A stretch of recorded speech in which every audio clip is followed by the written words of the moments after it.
I've wanted to explain to you guys why I've been so, I guess, like passionate about my work.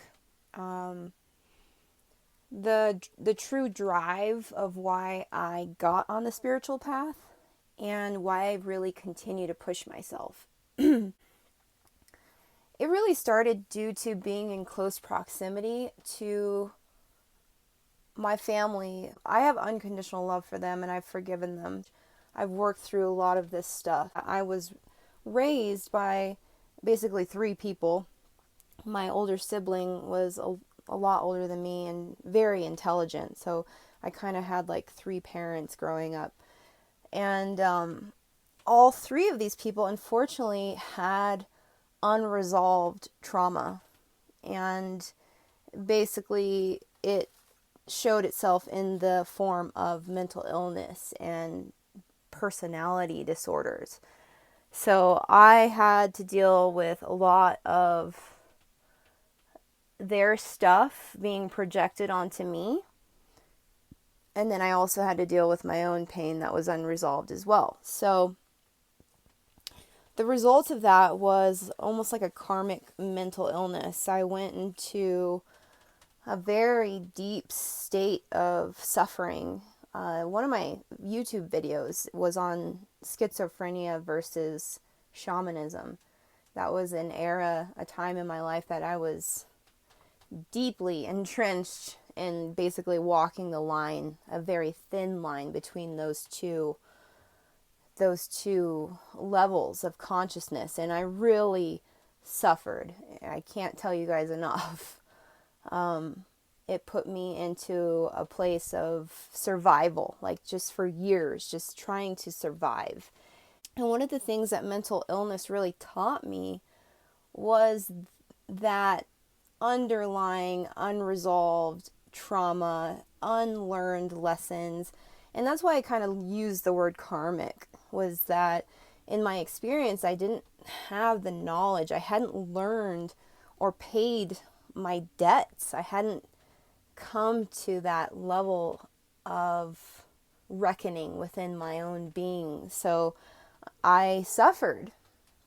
And suffering means you're being taught something. For me, in my experience, I take suffering and pain as a teacher, and that's how I started to unravel this experience of having a karmic mental illness. The more I learned about my, illness, about myself, the way I operated, the things I created in my life, the things I allowed in my life.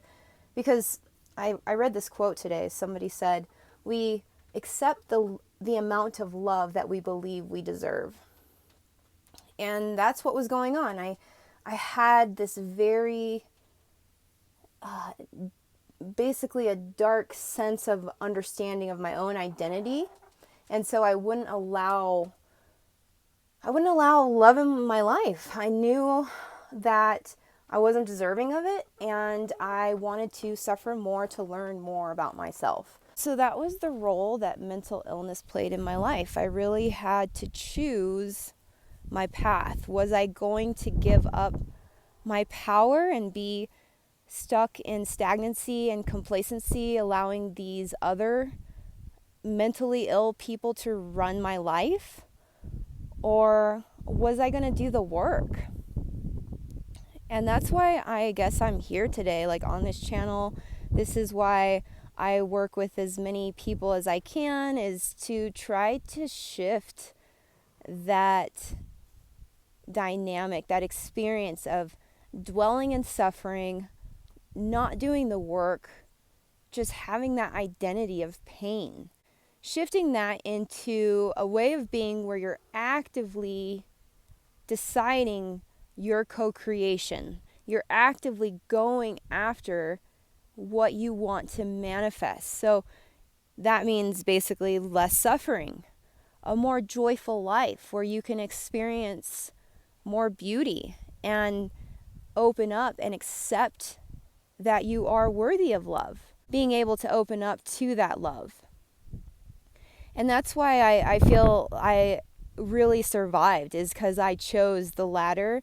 I chose to take responsibility, and it was not easy. I had to get out of codependent relationships. I had to make money for myself, and I had to go where I was safe. I had to continue to, save my own life. And it's very interesting because I will tell you, we do get to a place of equilibrium. I have been incredibly stable in my condition since leaving those environments, since taking responsibility. Wow. So it's always best to just like do the work. I've realized to just step up, listen to the universe. You got all these signs and synchronicities coming at you.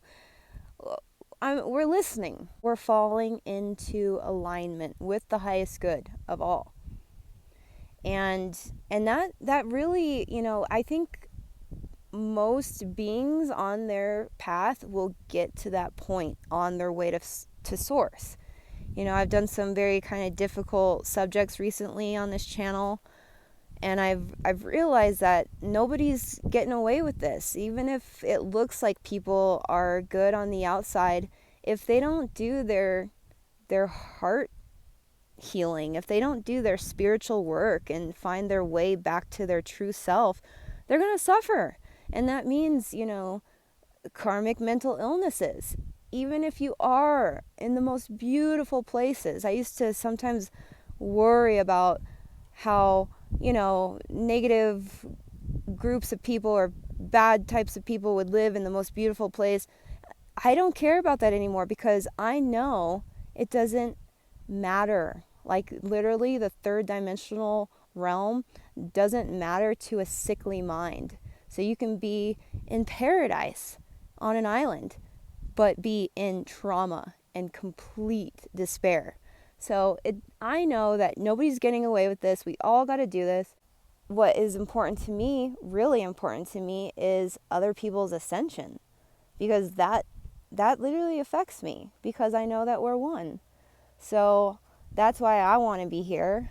I want to do the work, and I want to help others. I want to help other people do the work. So hope you guys are doing so good.